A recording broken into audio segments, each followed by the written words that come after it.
வத்த போடுறோம் பாருங்கள். கூழ் கிண்டுறது இன்னொரு தடவை காட்டுறோம். நாங்கள் போடுறத மட்டும் காட்டுறோம் பாருங்கள். மாவு இதை பெரிய பேஷனில் வச்சுருக்கோம் பாருங்கள். அதை ஜீரகம் போட்டு கிண்டின பிறகு தான் ஜீரகம் போட்டு பிசையணும். கிண்டும் போதே போட்டால் ஜீரகம் வெந்துடும், ஒரு மாதிரி ஆகிடும்.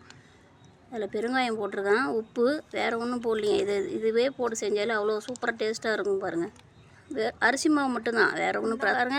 அரிசினா இப்படி நைட்டே நான் வந்து காய்ச்சி வச்சுருவேன். காலைல காய்ச்சினா ஒரே சூடாக இருக்கும், போட முடியாது கையில் எடுத்து. அதனால் நைட்டே 2 படி அரிசி போட்டேன். நான் போட்டு காய்ச்சி 10 மணிக்கு மூடி போட்டுவிட்டேன். அது நல்லா புழுங்கி வெந்துடும். அதுக்கு பிறகு காலைல இப்போ 9 மணிக்கு மேலே தான் போடுறேன். இது இல்லை அப்படி கட்டியிருந்தால் பிசைஞ்சு போட்டால் தான் அச்சில் அடைக்காமல் வரும். வத்த மாவு, குண்டா, வத்த அச்சி, துணி நனைஞ்சு ஈரமாயிடுச்சு. ஒரு குண்டா. மழையில் வத்த போடுற கும்பல் நாங்களாம் மட்டும்தான் இருப்போம். நல்லா சூப்பராக மழை பெய்யுது.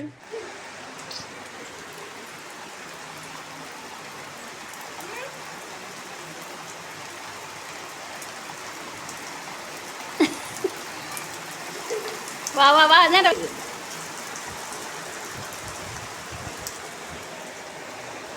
நைட்டு விடிய கண்ணு மூச்சு வத்த கிண்டி மழையில் போட முடியாது இருக்க பாருங்கள். ரொம்ப கஷ்டம் பார்த்துக்குங்க. 2 குண்டா மாவு கிண்டிருக்கேன், போட முடியலன்னா